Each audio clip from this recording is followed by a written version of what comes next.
IMF से इसी महीने में मुआहदा हो जाएगा और मुश्किलात से बाहर निकल आएंगे। वज़ीर-ए-आज़म शहबाज शरीफ ने उम्मीद जाहिर कर दी। ग्रीन लाइन ट्रेन की इफ्तिताही तकरीब से खिताब में वज़ीर-ए-आज़म बोले, हुकूमतें आती जाती रहती हैं, पाकिस्तान उस दोराहे पर खड़ा है जहां हम एक एक पाई बचाने की कोशिश कर रहे हैं। ज़र मुबादला के ज़खायर को देखकर दरामदात की तरजीही फहरिस्त बनाई है। उन्होंने कहा, चीनी कंपनियों पर करप्शन के बेबुनियाद इल्ज़ाम से चीनी हुकूमत और आवाम को बहुत तकलीफ पहुंची। हाथ थामने पर चीनी हुकूमत के शुक्रगुजार हैं। हमें इस सफ़र को बदलना और मेहनत को शार बनाना होगा। कब तक दूसरों के सहारे पर चलेंगे?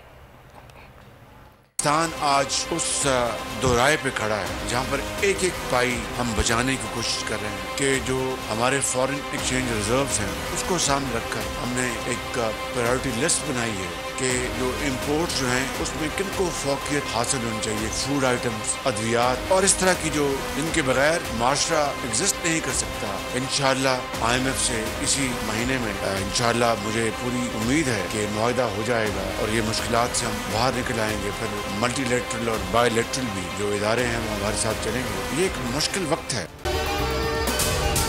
अगर आपको ये वीडियो पसंद आई है तो हमारे चैनल को सब्सक्राइब करें और बेल आइकन को प्रेस करें।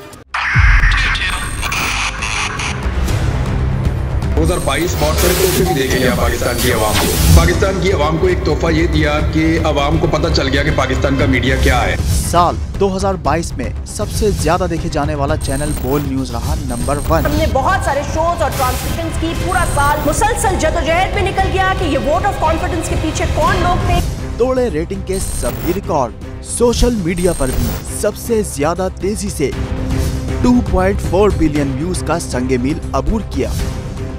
एंकर्स को भी आवाम में सबसे ज्यादा मकबूलियत मिली और सोशल मीडिया पर भी बोल रहा सब पर सब्सक्राइब करें और बेल दबाएं ताकि कोई खबर रह न जाए।